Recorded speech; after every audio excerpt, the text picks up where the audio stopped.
في قلب الكون حدث شيء لم يشهده العلماء من قبل. موجة جاذبية قصيرة لم تدم إلا جزءا من الثانية، لكنها حملت رسالة غريبة أعادت تعريف توقعاتنا عن طبيعة الكون. هذا هو حدث GW190521 الذي جعل العلماء يعيدون النظر فيما يعرفونه عن الثقوب السوداء وحدود الفيزياء المعروفة. في 21 مايو 2019 سجل مرصد ليغو موجة جاذبية قصيرة للغاية. لم تكن الإشارات مألوفة، بل بدت مختلفة تماما عن أي اندماجات ثقوب سوداء سابقة. العلماء كانوا مذهولين، هل هذا حدث طبيعي أم شيء يتجاوز كل توقعاتهم؟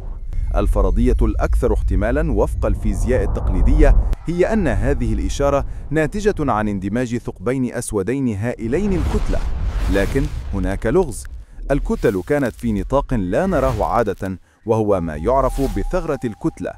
هذا النطاق يجعل تفسير الحدث بالنماذج المعروفة لتطور النجوم صعباً، ويفتح الباب أمام احتمالات غير تقليدية. وهنا تدخلت الأفكار الجريئة. فريق بحثي من الصين اقترح أن ما رصدناه قد يكون صدى اندماج وقع في كون آخر عبر ثقب دوددي انهار وربط لحظة قصيرة بين العوالم. تخيلوا ذلك، الثقب الدوددي كجسر بين نقطتين متباعدتين في الكون، وربما حتى بين أكوان موازية. إذا كان هذا صحيحاً، فإن GW190521 لم يكن مجرد اندماجاً، بل تلميحاً لإمكانات وجود أكوان أخرى.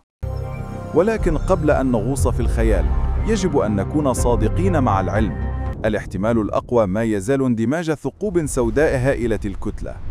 مقارنة النماذج والمحاكاة لم تحسم القضية بعد. إذن، هل هي مجرد ظاهرة نادرة أم لمحة عن حقيقة أكبر؟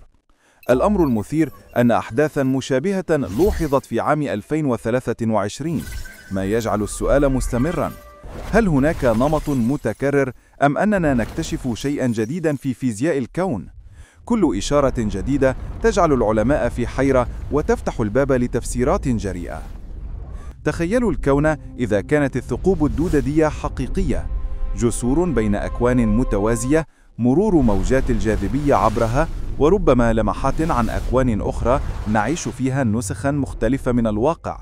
عالم يبدو وكأنه مستوحى من رواية خيال علمي، لكنه قد يكون حقيقة فيزيائية قابلة للاكتشاف. لكن العلم لا يقف عند التخيل. الباحثون بحاجة لإثباتات أكثر دقة، تجارب محسوبة، ومحاكاة أفضل. GW190521 مجرد بداية.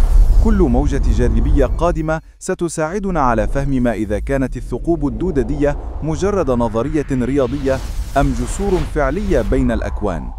سواء كانت GW190521 ثقباً أسود هائلاً أو ممراً كونياً غامضاً، فإنه يذكرنا بشيء واحد: الكون أعقد، أغرب، وأروع مما نتخيل. كل موجة جاذبية، كل إشارة غريبة هي نافذة جديدة على أسرار الكون التي تنتظر من يكتشفها.